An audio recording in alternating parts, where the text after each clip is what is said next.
Hello बच्चों, welcome to the channel Prime Education videos. आज हम पढ़ेंगे आपका क्लास 10 का चैप्टर नंबर 3। चैप्टर नंबर 1 और 2 हमने चैनल में अपलोड कर दिया है, तो जिन भी बच्चों ने देख लिया है उनके लिए ठीक है, लेकिन जिन्होंने नहीं देखा है वो जाके देख सकते हैं। वीडियोस को अपलोड हो चुका है। साथ ही अगर आपने चैनल को सब्सक्राइब नहीं किया है तो सब्सक्राइब कर लो, और वीडियो पसंद आए तो लाइक ज़रूर करना। तो इस चैनल पर मैं महाराष्ट्र बोर्ड के रिलेटेड आपके जो भी सब्जेक्ट्स है, जैसे साइंस हो गया, मैथ्स हो गया, तो इन जो मेन टॉपिक्स है, मेन सब्जेक्ट्स हैं, उनको मैं कवर करता हूँ।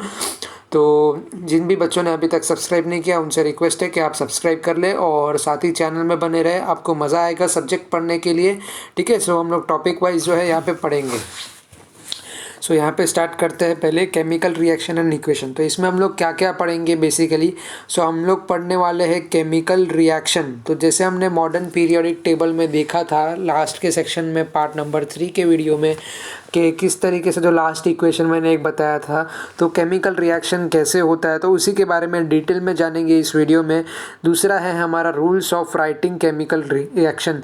तो इसके लिए रूल्स भी होते हैं। रूल्स इन द सेंस आपको एक प्रॉपर जो है केमिकल प्रॉपर्टीज़ पता होना चाहिए, उसके बाद आप केमिकल रिएक्शन कर सकते हो। रूल्स क्यों कहा जाता है? क्योंकि अगर हम एथिक्स के हिसाब से देखें, अगर हम नॉर्म्स के हिसाब से देखें, तो रूल्स इसलिए यूज़ होता है क्योंकि अगर आप प्रैक्टिकली यूज़ करते हो और आप रैंडमली जो है ये प्रैक्टिकली आप यूज़ करते हो, जब भी आप लैब में जाते हो, परफॉर्म करते हो केमिकल रिएक्शन को। मुझे नहीं पता कि बहुत से स्कूल्स कॉलेजेस करवाते हैं या नहीं करवाते, बट इन केस करवाते हैं तो रूल्स आपको पता होना चाहिए स्टेप बाय स्टेप कैसे आप केमिकल रिएक्शन कर सकते हो। नहीं तो वो आपके लिए जो है एक्सप्लोसिव भी हो सकता है, जो कि वो एक्सप्लॉइट कर सकता है। तो रिएक्शन को संभाल कर करना होता है, ठीक है गाइज। दूसरा है हमारा बैलेंसिंग अ केमिकल इक्वेशन। कैसे हम इक्वेशन को बैलेंस कर सकते हैं, टाइप ऑफ केमिकल रिएक्शंस। तो ये सारी चीज़ें ये कवर हो जाएगी, ठीक है। पहले क्या देखते हैं हम लोग, केमिकल रिएक्शन का पार्ट देखते हैं यहाँ पे। First of all, some of the scientist of the 18th and 19th century carried out fundamental experiment of on chemical reaction.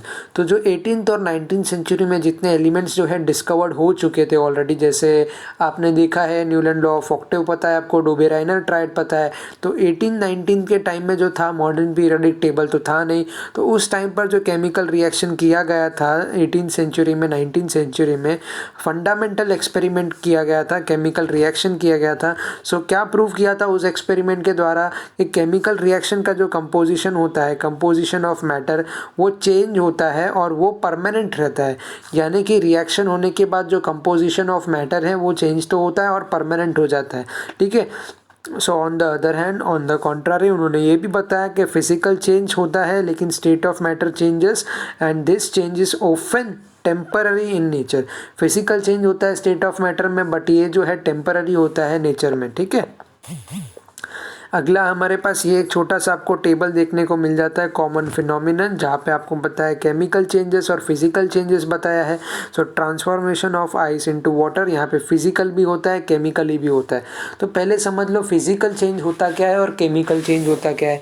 तो देखो, फिजिकली नाम से ही समझ में आता है कि ये जो है इसका कुछ जो साइज़ है, या जो भी एलिमेंट का साइज़ है, या हम यूँ कहें कि जो दिखता है हमें फिज़िकली चेंज, वो जो अकर होता है ज़रूर, लेकिन जो फिज़िकल चेंज होता है, यानी आपको उसका साइज़, जो उसका मैटर है, सब दिखाई देता है, और वो सब मालूम पड़ता है कि कम हो रहा है, ज़्यादा हो रहा है, जो आप जो है मैनिपुलेट कर सकते हो। दूसरा है केमिकल चेंज। तो जैसे अगर आइस इनटू वाटर की हम बात करें तो यहाँ पे फिजिकल चेंज होता है लेकिन केमिकल चेंज नहीं होता है, क्योंकि पानी तो आपका पानी ही रहेगा। फिजिकल यानी कि वो आइस से पानी में बदला, स्टेट ऑफ चेंज होता है ना वो। कुकिंग ऑफ फूड की अगर हम बात करें तो इसमें क्या होता है, फिजिकल चेंज नहीं होता। फिजिकली आप जो आप कुक कर रहे हो तो वो ही रहने वाला है, लेकिन केमिकली चेंज होता है उसमें। जो आप कॉन्स्टिट्यूएंट इंग्रेडिएंट डाल के मिक्सअप करते हो तो वहाँ पे बदलाव तो आता है ना भाई, टेस्ट तो चेंज होता है। केमिकल अलग अलग आप डालते हो या जो भी हो गया, तो उसी के साथ इन्होंने यहाँ पे बहुत सारे लिस्टिंग दिए हुए, आप 1 बाय 1 गो थ्रू कर सकते हो, ठीक है। ये यहाँ पे आपका हुआ इतना क्लियर जो भी है। इन्होंने एक आपको एक्सपेरिमेंट दिया है जो कि आपका एम है, एपैरेटस है, केमिकल है, प्रोसीजर है। ये सब आप रीड कर सकते हो। ये जो है आपके कॉन्सेप्ट के एस्पेक्ट से नहीं है, बट आपको ये आपको प्रैक्टिकल में आने वाला है, ऐसा समझ के आप चल सकते हो और उसको रीड कर सकते हो। सो ये केमिकल का पार्ट है, ये प्रैक्टिकली आपको करना पड़ेगा, ठीक है। सो ये आप बनाओ, उसका ऑब्जर्वेशन टेबल बनाओ, वो सारी चीज़ें करो, वो तो आपको जो है लैब में करना पड़ेगा, मे बी आपकी लैब में होगा वो। दूसरा जो केमिकल इक्वेशंस है उसको समझते हैं यहाँ पे। तो देखो अभी हमें क्या करना है केमिकल इक्वेशन में। यहाँ पे फर्स्ट ऑफ ऑल यहाँ पे इन्होंने क्या लिया है, a colourless solution of zinc sulphate. तो क्या लिया है, कलरलेस सोल्यूशन लिया है। ये बना है on addition of zinc dust. कैसे बना, ये जिंक डस्ट के एडिशन के बाद बना, जैसे आप यहाँ पे देख रहे हो बराबर, to the blue solution of copper sulphate. इसको क्या बोलते हैं, blue solution of copper sulphate बोलते हैं। This chemical reaction can be written in brief. So इसको इन ब्रीफ लिख सकते हो आप इस तरीके से, aqueous solution of copper sulphate. इसको हम लोग क्या बोलेंगे, ये वाले टर्म को एक्वियस सोल्यूशन बोलेंगे कॉपर सल्फेट का। कॉपर Cu, सल्फेट आपका SO4 बराबर। जिंक डस्ट क्या होता है, जिंक डस्ट आपका जिंक होता है, यानी नॉर्मल आप जिंक, इसका भी स्टेट होता है, जैसे ये डस्ट फॉर्म हो गया तो ऐसे अलग अलग फॉर्म होते हैं। सो जिंक डस्ट को आपको डिनोट कैसे करना है, जिंक से ही करना है। उसके बाद aqueous solution of zinc sulphate plus copper. यहाँ पे चेंज ऑफ आयन हो रहा है। चेंज ऑफ आयन यानी क्या हो गया, मान लीजिए यहाँ पर जो कॉपर है इसका, ये जो है आपका इलेक्ट्रोपॉजिटिव एलिमेंट है, और SO4 जो है आपका इलेक्ट्रोनेगेटिव एलिमेंट है, इलेक्ट्रोनेगेटिव है, ठीक है। सो यहाँ पे आप ऐड कर रहे हो उसको किसी जिंक के साथ जो कि स्ट्रांगली अगर मैं कहूँ कि इलेक्ट्रोनेगेटिव है। सो ये क्या होगा, यहाँ पे चेंज ऑफ आयन होगा। ये स्ट्रांगली इलेक्ट्रोनेगेटिव है तो ये वीक इलेक्ट्रोनेगेटिव को रिप्लेस कर देगा, तो यहाँ पे जोड़ी इनकी अच्छी बन जाएगी। सॉरी मैं यहाँ पे यह बताना चाहता हूँ, ठीक है। सो यहाँ पे आपका क्या हो जाएगा, ये पॉजिटिव है, ये नेगेटिव है, तो ये वाला आपका जो टर्म है ये पॉजिटिव है, इलेक्ट्रो पॉजिटिव है, तो ये बनाएगा आपका ZnSO4 बनाएगा। कॉपर आपका जो है यहाँ पे अलग हो जाएगा। सो ये बॉन्डिंग आपको समझ में आ गई यहाँ पे कैसे हुआ ये बॉन्डिंग, ठीक है। सो अभी केमिकल इक्वेशन को आप लिखते कैसे हो। सो फर्स्ट ऑफ ऑल हम लोग इसका स्टेटमेंट देख लेते हैं जो यहाँ पर लिखा हुआ है। So the representation of a chemical reaction in condensed form, इसको कंडेंस्ड फॉर्म बोलेंगे, using chemical formula is called the chemical equation.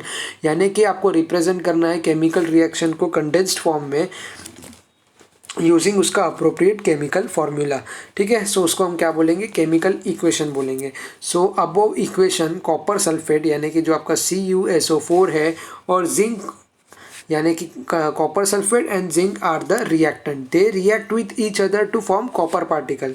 ये क्या करेंगे, रिएक्ट करेंगे कॉपर पार्टिकल बनाने के लिए, यानी कि Cu and solution of colourless zinc sulphate as the product having totally different properties. तो प्रोडक्ट का क्या है, डिफरेंट प्रॉपर्टी है। The ionic bond in the reactant CuSO4, इसमें जो आयोनिक बॉन्ड है ये ब्रेक हो जाएगा, ठीक है।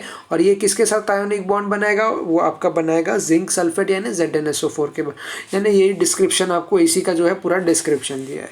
So writing a chemical equation, step by step देखते हैं। नंबर 1 है आपका, in chemical equation the reactant are written on the left hand side. इसको क्या बोलेंगे, रिएक्टेंट बोलेंगे, left hand side. While the product, ये रिएक्टेंट हो गया, ये प्रोडक्ट हुआ, reactant left hand side, product right hand side. Clear, number 1 clear. An arrow heading towards the product is drawn in between them. This arrow indicates the direction of the reaction. If the reactant और product are 2 और मोर, देखो अगर reactant या जो आपका product है 2 से ज़्यादा है, they are linked with plus sign in between them. For example in equation 2, यानी कि ये जो इक्वेशन 2 आपको दिया है प्लस साइन से इंडिकेट किया है, ड्रॉ किया है। सो रिएक्टेंट आपका क्या है, CuSO4 है और जिंक है। सिमिलरली प्लस साइन जो है ये ड्रॉ किया है आपने ZnSO4 के बीच में, तो बराबर ZnSO4 एंड Cu में। सो यहाँ पे समझ में आया आपको, प्रोडक्ट का भी क्या होगा, यहाँ पे 2 से ज़्यादा होगा तो यहाँ पे जो है आपका CuSO4 और जिंक है, और प्रोडक्ट है आपका वो क्या है, वो भी 2 से ज़्यादा है, तो वो क्या है आपका ZnSO4 प्लस Cu है, कॉपर है। ओके, पॉइंट नंबर 3 आपका क्या है यहाँ पे, to make the chemical equation more informative, ज़्यादा इन्फॉर्मेटिव बनाने के लिए physical state of the reactant are indicated in equation. क्या इंपॉर्टेंट है, फिजिकल स्टेट, ये की टर्म आपको याद रखना है, ठीक है बच्चा लोग। फिजिकल स्टेट जो है ये इंपॉर्टेंट है, physical state of the reactant are indicated in equation. देखो मैं आपको टेक्स्ट बुक से स्टेप बाय स्टेप इसलिए बता रहा हूँ क्योंकि आपके महाराष्ट्र बोर्ड में जो है अगर आप पॉइंट कवर नहीं करोगे तो आपका मार्क्स जो है वो डिडक्ट होने वाला है। बाकी मुझे कोई ज़रूरत नहीं है आपको इस तरीके से समझाने की, मैं और भी आपको इनोवेटिव तरीके से समझा सकता हूँ जहाँ पे पे मैं ये थियोरेटिकल का पार्ट जो है पूरा ओमिट कर देता हूँ, आपको जो है पूरा लेमन लैंग्वेज में कॉन्सेप्ट को जो है वो समझा देता हूँ, क्योंकि मेरा हमेशा से मोटिव रहा है कि बच्चे लोग जो है वो कॉन्सेप्ट समझना चाहिए। बल्कि ये सारी चीज़ें आप पढ़ के जो है, बहुत लोगों को रीडिंग पसंद होता है, मैं मानता हूँ रीडिंग इज़ बेटर, ठीक है।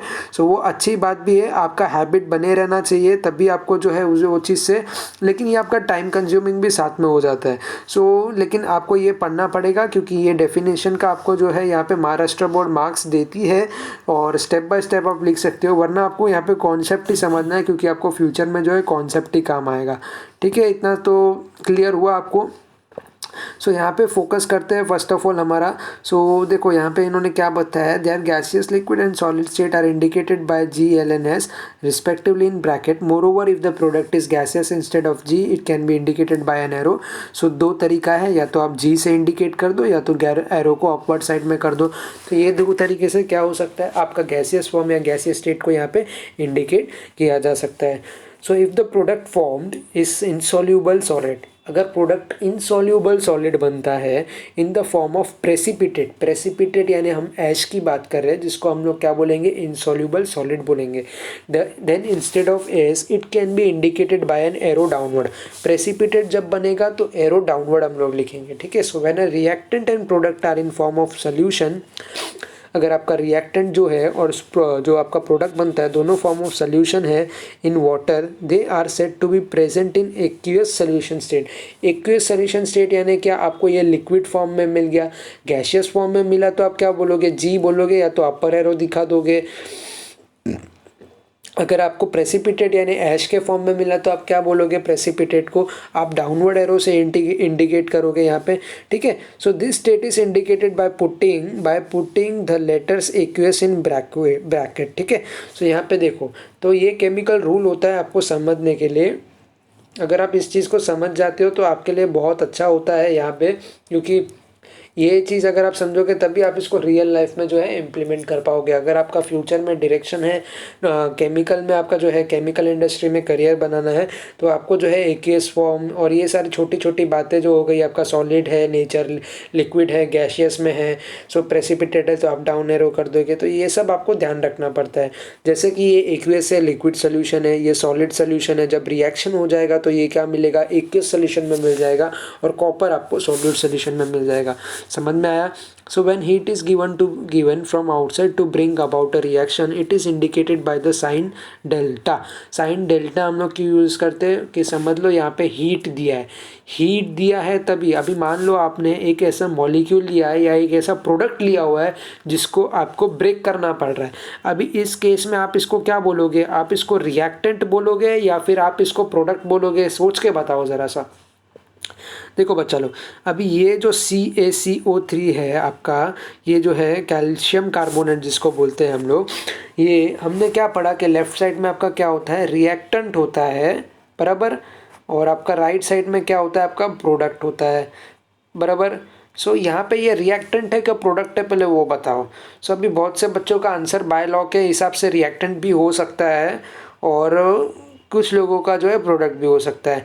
तो देखो यहाँ पे मैटर ये नहीं करता है कि आपका राइट टू लेफ्ट में है, यहाँ पे आप ये ऑलरेडी देख सकते हो, ये प्रोडक्ट है यानी ऑलरेडी कंबाइंड है with plus and minus ion. ये प्रोडक्ट को क्या किया जा रहा है, ये जो रिएक्टेंट है उसको किसी के साथ रिएक्ट ही नहीं किया है। या तो आप इसको ऑलरेडी अ प्रोडक्ट बोल सकते हो, या आप इसको रिएक्टेंट भी बोल सकते हो, बट इसको रिएक्ट नहीं करवाया जा रहा किसी और एलिमेंट के साथ। जैसे मैं यहाँ पे Zn बोल सकता हूँ, Cu बोल सकता हूँ, कोई भी एलिमेंट के साथ इसको रिएक्ट नहीं करवाया जा रहा है। ये जो ऑलरेडी प्रोडक्ट है इसको ब्रेक डाउन किया जा रहा है बाय हीटिंग पर्पस।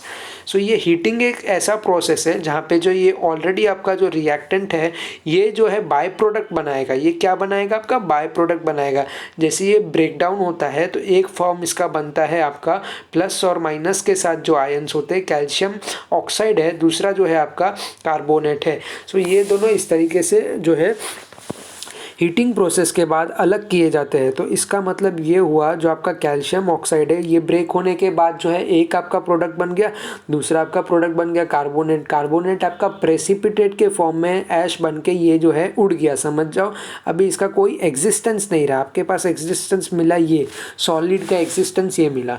तो जब भी आप हीट करते हो ना कैल्शियम कार्बोनेट को, सो जो आपका कार्बन डाइऑक्साइड है, जो आपका CO2 है, ये आपका कार्बन डाइऑक्साइड ये उड़ जाएगा। सो कार्बन डाइऑक्साइड को ये जो है आपको जलाकर आप उसको वैनिश कर सकते हो। तो ये सब प्रैक्टिकल एस्पेक्ट के फॉर्म में है। तो जो इसको ध्यान से सुन रहा है वो सारे इक्वेशन को समझ जाएगा। सो जैसे ही अगर हम बात करें heat release during the reaction between aqueous solution of copper sulphate and zinc dust is indicated. जैसे अगर ये एक सोल्यूशन है मेरे पास और एक जिंक है, जिंक जो है सॉलिड फॉर्म में है और ये जो कॉपर सल्फेट है एक्वियस फॉर्म में है। अगर मैं इस पानी के अंदर जो जिंक को डाल देता हूँ ये सोल्यूशन के अंदर, तो मुझे क्या मिलेगा, एक्वियस फॉर्म में जो है जिंक सल्फाइड मिल जाएगा, सॉरी जिंक सल्फेट आपका जो है यहाँ पे मिल जाएगा। और आपका कॉपर जो है ये सॉलिड के फॉर्म में मिलेगा। ये कैसा मिलेगा, सॉलिड के फॉर्म में प्लस हीटेड फॉर्म में। ये क्लियर हुआ। उसके बाद आपका पॉइंट आता है यहाँ पे, it is necessary to fulfil certain condition like specific temperature.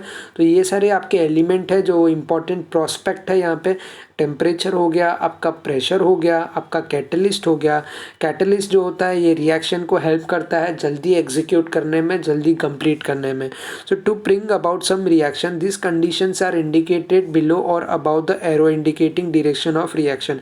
सो एक बात आपको बता देता हूँ, अगर मान लीजिए आपने इस तरीके से रिएक्टेंट के बीच में जो है रिएक्शन करवा दिया तो क्या ये प्रोडक्ट बना देगा? तो हर केस में प्रोडक्ट नहीं बनाता बच्चा लोग। कभी कभी हमें जो है यहाँ पे हीट देना पड़ता है। तो कुछ रिएक्शन का कॉम्बिनेशन कैसा होता है, जब एक एलिमेंट पॉजिटिव हो और दूसरा इलेक्ट्रोनेगेटिव हो, तो उस केस में आपका जो है रिएक्शन सक्सेसफुली ऑटोमेटिकली कंप्लीट होता है। लेकिन अगर मैं बात करूँ कि मुझे प्रोडक्ट एक चाहिए, यानी रिएक्टेंट के थ्रू प्रोडक्ट तो चाहिए, लेकिन अगर मैं यहाँ पे इलेक्ट्रो पॉजिटिव एलिमेंट ले लेता हूँ जहाँ पर एक ज़्यादा जो है इलेक्ट्रो पॉजिटिव है और एक थोड़ा कम इलेक्ट्रो पॉजिटिव है, तो क्या ये उस केस में नेचुरल रिएक्शन होगा? तो यहाँ पे नेचुरल रिएक्शन नहीं होगा। आपको जो है एक्सटर्नली यहाँ पे कुछ करना पड़ेगा, उसकी वजह से जब तब जाकर जो है वहाँ पे रिएक्शन होगा। तो अगर आप हीट दोगे, तो मान लीजिए ये कुछ ऐसा केमिकल एलिमेंट है जो हीट देने के बाद स्ट्रॉन्ग हो जाता है, तो ये जो है यहाँ पे बॉन्डिंग बना लेगा। और मान लीजिए ये एक ऐसा एलिमेंट है जो हीट देने के बाद भी स्ट्रांग नहीं होता, या जो भी है इनमें कुछ भी रिएक्ट नहीं होता, रिएक्शन नहीं होता, तभी क्या ये प्रोडक्ट बनाएंगे? तभी ये प्रोडक्ट नहीं बना पाएंगे। सो हीट भी है, ये डिपेंड करता है, प्रेशर भी डिपेंड करता है आपका, और कैटलिस्ट भी डिपेंड करता है। कैटलिस्ट आप तभी डालते हो इन दोनों के बीच में जिसका जो केमिकल इक्वेशन है उसमें फ़र्क नहीं होता। केमिकल इक्वेशन को ये फटाफट एग्जीक्यूट करने में या फिर उनमें रिएक्शन करवाने में ये काम की चीज़ होती है। तो तीनों टर्म आपका यहाँ पे क्लियर हो गया। तो इन्होंने एक कॉन्स्टेंट आपको दिया हुआ है, the reaction of vegetable oil takes place at temperature of 60 degree Celsius. अभी 60 डिग्री सेल्सियस है ना, यहाँ पे गर्म हो जाता है, बहुत गर्म हो जाता है, ठीक है बच्चा लोग। सो वेजिटेबल ऑयल को अगर रिएक्शन आपको करवाना है तो आपको जो टेम्परेचर है वो 60 डिग्री का मेंटेन करना होगा। So with hydrogen gas in presence of nickel catalyst and it's written as follows. So ये इस तरीके से आप समझ सकते हो। सो देखो यहाँ पे ये आ गया आपका वेजिटेबल ऑयल का। सो ये वेजिटेबल ऑयल लिया प्लस H2 का गैशियस फॉर्म में। देखो जो भी आपका यहाँ पे हाइड्रोजन है गैशियस फॉर्म में ही होगा, ये आपका लिक्विड फॉर्म में है, ठीक है। सो 60 डिग्री सेल्सियस के साथ जो है निकल कैटलिस्ट डाल दिया, तभी यहाँ पे वनस्पति घी बना। जो वनस्पति घी होता है जो हम लोग खाते हैं, वो कैसे बनता है? आपको यहाँ पे जो हाइड्रोजन है H2 के साथ गैशियस फॉर्म में उसको रिएक्ट करवा के बनता है, और निकल कैटलिस्ट के बिना ये पॉसिबल नहीं होता है। सो स्पेशल इंफॉर्मेशन और names of reactants products are written below their formulae. So ये रहे कुछ कॉन्सनट्रेटेड आपको यहाँ पे दिया हुआ है। ये कॉन्सनट्रेटेड होता है, कॉन्सनट्रेटेड यानी हाईली रिएक्टिव आप बोल सकते हो। For example copper on reaction with concentrated nitric acid, ये नाइट्रिक एसिड बोलते हैं हम लोग HNNO3 को, ठीक है। ये क्या देगा आपको, रेडिश कलर, ठीक है, ये reddish colour poisonous nitrogen dioxide gas देगा। सो ये जो होता है पॉइजनस होता है, आपको इसको टच नहीं करना होता है और ना ही अगर आप इसको स्मेल भी नहीं करना होता है, ठीक है। सो ये कॉन्सेंट्रेटेड होता है यानी कि रिएक्टिव होता है। सो ये बॉडी के लिए भी सूटेबल नहीं होता है, ठीक है। HNO3 जो है आपका, जब आप रिएक्ट करवाओगे इसको कॉपर से जो कि आपका सॉलिड स्टेट में है, तो आपको क्या मिल जाएगा, यहाँ पे आपको मिलेगा कॉपर नाइट्रेट मिल जाएगा। वो देखो कॉपर नाइट्रेट एक्वियस यानी कि सॉल्यूशन में मिल गया आपको, ये सॉल्यूशन में मिल गया, और आपका नाइट्रोजन ऑक्साइड जो है ये उड़ जाएगा गैसियस फॉर्म में और आपको मिलेगा वाटर मॉलिक्यूल। सो इस तरीके से कॉन्सेंट्रेटेड रिएक्शन मिलेगा जहाँ पे आपको एक गैसियस फॉर्म कंपलसरी मिलेगा, ठीक है। सो गैसियस फॉर्म आपको मिलना ही मिलना है यहाँ पे, ये ध्यान रखना है। However on reaction with dilute nitric acid the product form is nitric oxide gas. So देखो ये डाइल्यूट जो है हमारे पास नाइट्रिक एसिड है, यहाँ पे 3 मॉलिक्यूल्स दिया है, किसका, कॉपर का 3 मॉलिक्यूल दिया गया है। तो यहाँ पे रिएक्शन कैसे बनेगा, सो 3 मॉलिक्यूल तो एज इट इज़ रहेगा। अब ये मेरे पास कितना है, 8HNO3 है यानी 8 मॉलिक्यूल्स है। सो 8 मॉलिक्यूल्स की जगह पे यहाँ पे मैं 3 मॉलिक्यूल्स ले लेता हूँ, किसका, यहाँ पे 3 मॉलिक्यूल आपका नाइट्रिक ऑक्साइड, सॉरी आपका क्या बोलेंगे इसको, NO3 का, आपका नाइट्रिक सल्फेट जो है उसका ले लेता हूँ, ठीक है। सो ये ले लिया 3 मॉलिक्यूल्स, अभी 5 मॉलिक्यूल्स और भी बच गए। 5 मॉलिक्यूल्स अब यानी 3 + 4 टोटल 7 और NO3 1, तो ये रहा एक आपका NO। सो एक ये 3 + 4 + 1 ये आपका हो गया टोटल 8 मॉलिक्यूल कवर हो गया। यानी आपका जो इक्वेशन है वो बैलेंस्ड भी होना चाहिए और सेटिस्फाई भी होना चाहिए। समझ में आ रहा है, आपका इक्वेशन यहाँ पे बैलेंस भी होना चाहिए और सेटिस्फाइड भी होना चाहिए। सो ये बन गया आपका 8 मॉलिक्यूल्स के साथ कॉपर 3 था, कॉपर 3 आ गया, जो आपके पास यहाँ पे नाइट्रिक ऑक्साइड गैस था उसको ब्रेक डाउन कर दिया। नाइट्रिक ऑक्साइड का ये जो गैस है उसको हमने क्या कर दिया, ये टोटल आपका क्या बना, ये देखो the product formed is nitric oxide gas. तो ये क्या बना आपका, नाइट्रिक ऑक्साइड गैस बन गया यहाँ पे। सो ठीक है, ये यहाँ तक आपका क्लियर हुआ, ऑल क्लियर है, टॉपिक समझ में आ गया यहाँ तक आपको। चलो तो यहाँ पे अभी हम लोग एक एक्सपेरिमेंट देखते हैं। तो आपको ये टोटल एक्सपेरिमेंट दिया है बट हमें ये पूरा एक्सपेरिमेंट नहीं देखना है, मैं सिंपली आपको ऊपर ऊपर ही बता देता हूँ। ये जो इक्वेशन है हमारे लिए इक्वेशन ही इम्पॉर्टेंट है, ठीक है। सो यहाँ पे क्या क्या लिया है, इसको सिल्वर नाइट्रेट लिया है, इसको NO3 नाइट्रेट होता है हमारा, Ag सिल्वर है। सोडियम क्लोराइड यानी NaCl हो गया आपका, सिल्वर क्लोराइड यानी AgCl हो गया, और सोडियम नाइट्रेट यानी आपका NaNO3 हो गया, बराबर। सो अभी इनमें रिएक्शन करवाएंगे। तो यहाँ पे आप देख सकते हो जो हमारे पास क्या रिएक्टेंट जो है यहाँ पे ये एक्वियस फॉर्म में है, ठीक है। सो एक्वियस यानी आपके पास इसका एक सॉल्यूशन है। जब भी आप इसको रिएक्ट करवाओगे तो उसका प्रोडक्ट बनेगा, तभी आपको जो है AgCl का वाइट प्रेसिपिटेट मिलेगा। वाइट प्रेसिपिटेट यानी आपको ये वाइट कलर का कुछ जो है अपना जो प्रेसिपिटेट है वो छोड़ देगा, और साथ ही आपको सोल्यूशन मिलेगा NaNO3 यानी कि आपको क्या मिलेगा, सोडियम नाइट्रेट मिलेगा। सिल्वर क्लोराइड आपका प्रेसिपिटेट के फॉर्म में मिलेगा।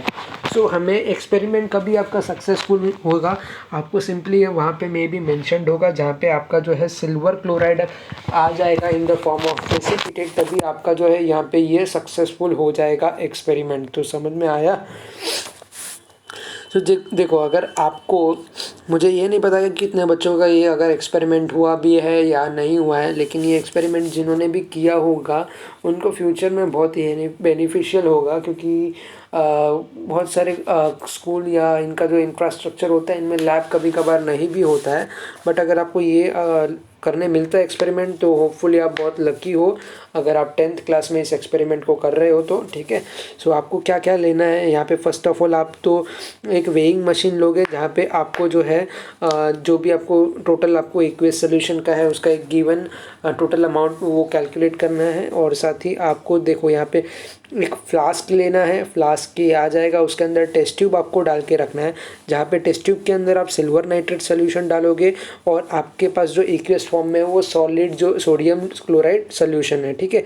सो ये कोनिकल फ्लास्क में आप डाल दोगे। उसके बाद आपको क्या करना है, यहाँ पे टेस्ट ट्यूब को जो है यहाँ पे आप देख सकते हो कि इस तरीके से ये मिक्स कर दिया है सोल्यूशन को आपने, ठीक है। सो ये आपने सोल्यूशन को यहाँ पे मिक्स कर दिया, तो उसके बाद आपका रिएक्शन बन जाएगा। रिएक्शन होने के बाद आपको मिलेगा सिल्वर नाइट्रेट मिलेगा with the used in water ink, यानी कि आपको यहाँ पे मिल जाएगा सोडियम नाइट्रेट और सिल्वर क्लोराइड, ठीक है। सो इतना क्लियर हुआ आपका। अभी हमारे पास आता है बैलेंसिंग अ केमिकल इक्वेशन। तो ये भी थोड़ा इम्पॉर्टेंट एस्पेक्ट है जो बैलेंसिंग इन केमिकल इक्वेशन है। सो आप ये टेबल देख सकते हो, यहाँ पे रिएक्टेंट दिया है लेफ्ट हैंड साइड पे, और राइट हैंड साइड पे आप देख सकते हो आपको प्रोडक्ट दिया हुआ है। तो नंबर ऑफ एटम्स आपको लिखना है यहाँ पे, दोनों के केस में, रिएक्टेंट के केस में और प्रोडक्ट के केस में। सो ये ठीक है, ये वाला कॉन्सेप्ट आप देख सकते हो यहाँ पे। तो ये स्टेप बाय स्टेप हम लोग अभी यहाँ पे बैलेंसिंग केमिकल का रिएक्शन देखेंगे। तो देखो यहाँ पे फर्स्ट केमिकल इक्वेशन में आपको क्या दिया हुआ है, यहाँ पे गिवन इक्वेशन आपके पास सोडियम हाइड्रोक्साइड NaOH है, सल्फ्यूरिक एसिड H2SO4 है, सोडियम सल्फेट Na2SO4 है और वाटर H2O है। सोडियम सल्फेट यानी Na2SO4 हो गया आपका, बराबर। सो राइट, सो इसको अगर आप रिएक्शन यहाँ पे करवा देते हो तो आपको यहाँ पे स्टेप बाय स्टेप आप देख सकते हो क्या होगा। So check whether the equation is balanced और not by comparing the number. So reactant left hand side पे कितना है, यहाँ पे Na जो है वो 1 है। प्रोडक्ट में कितना आ गया, प्रोडक्ट में 2 आ गया, है ना। यहाँ पे प्रोडक्ट में ये 2 हो गया। अभी आप देख सकते हो यहाँ पे O कितना है, मेरे पास 5 है, ये 1 और या 4 5 हो गया, यहाँ पे भी 5 मिल गया, ठीक है। आपके पास हाइड्रोजन कितना है, हाइड्रोजन 3 है, यहाँ पे H2 और H है, यहाँ पे कितना है 2 है। अभी ये 2 हुआ, यहाँ पे समझ में आया ये कैसे हो रहा है ना। सो ये H2O हुआ आपका, और यहाँ पे S कितना है आपके पास फर्स्ट केस में, यानी कि रिएक्टेंट के केस में 1 है, और यहाँ पे कितना है, ये भी 1 है, यानी कि राइट हैंड साइड पे। So it is seen that the number of atoms of all elements on the two sides are not same.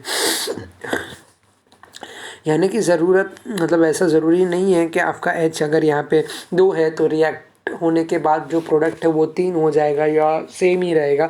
सो वो वेरी करेगा। सो बेसिकली आपके रिएक्शन में जो प्रोडक्ट बनते हैं वो आपके रिएक्टेंट पे बेस्ड ज़रूर होते हैं, लेकिन उसका जो मॉलिक्यूल है आप काउंट करोगे तो ऑलवेज जो है वो सेम नहीं मिलेंगे।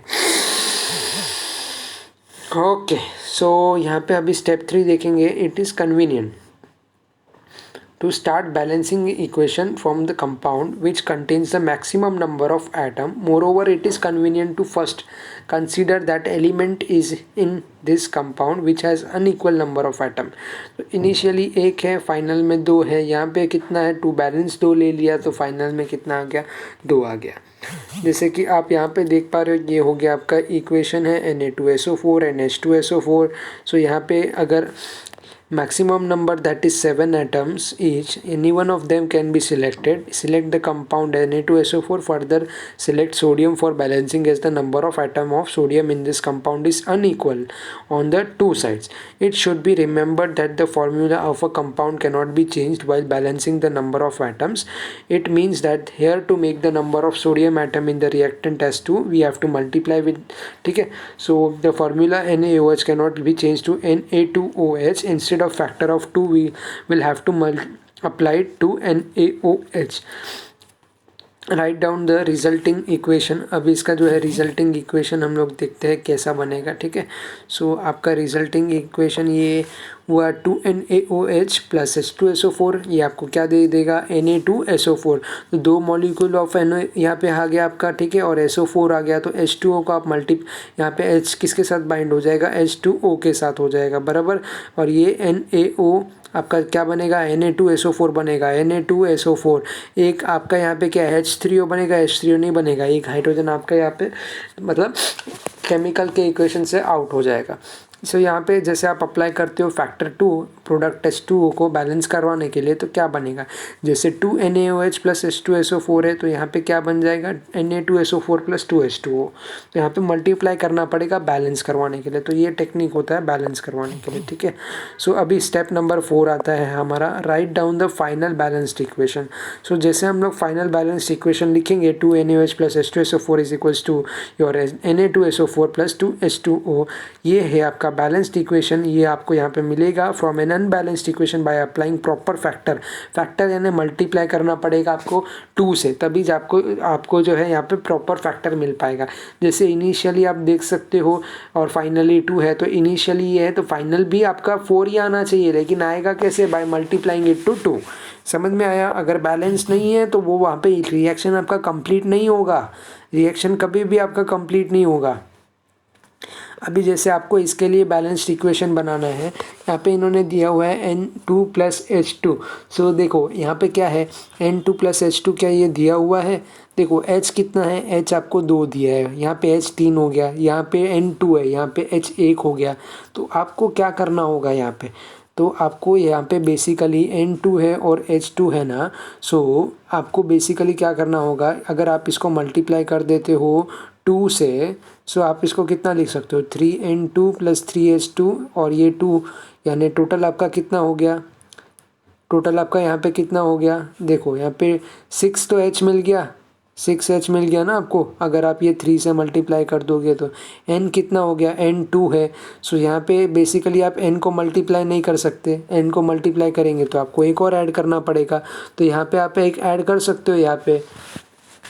तो इक्वेशन कैसा बनेगा यहाँ पे? ये तो फिलहाल अनबैलेंस्ड इक्वेशन हुआ, तो इस केस में आपको बैलेंस्ड इक्वेशन बनाना है ना। सो आप बैलेंस्ड इक्वेशन बनाने के लिए क्या कर सकते हो? अगेन यहाँ पे मान लीजिए आप 4 कर देते हो, देखो कुछ इस तरीके से 4NH3 मैं कर देता हूँ, तो इसको 2 से मल्टीप्लाई कर सकता हूँ और ये कितना हो गया आपका? 12 हो गया। तो यहाँ पे 6H2 लिख सकता हूँ मैं, तभी जाके जो है आपका बैलेंस हो जाएगा। तो आप ये बैलेंसिंग फैक्टर यूज़ कर सकते हो, फैक्टराइजेशन आपका स्ट्रॉन्ग होना चाहिए इसके लिए। तो आप बाकी जो ये सेटिस्फाइड इक्वेशन है, खाली आपको नंबर यहाँ पे मॉलिक्यूल्स के नंबर को मल्टीप्लाई करना होगा, तभी ये जो है यहाँ पे बैलेंस हो जाएगा। Clear? Write down a balance chemical equation for the following. तो इसके लिए भी आप जो है बैलेंस केमिकल इक्वेशन लिख सकते हो। इसके लिए physical state of reactant and product, ये कैसा होगा? Write down the physical state of reactant and product in the following. So ये भी अगेन वैसा ही हो गया। आपके पास कितना है? ऑक्सीजन 2 है, हाइड्रोजन कितना है? हाइड्रोजन 4 है, बराबर।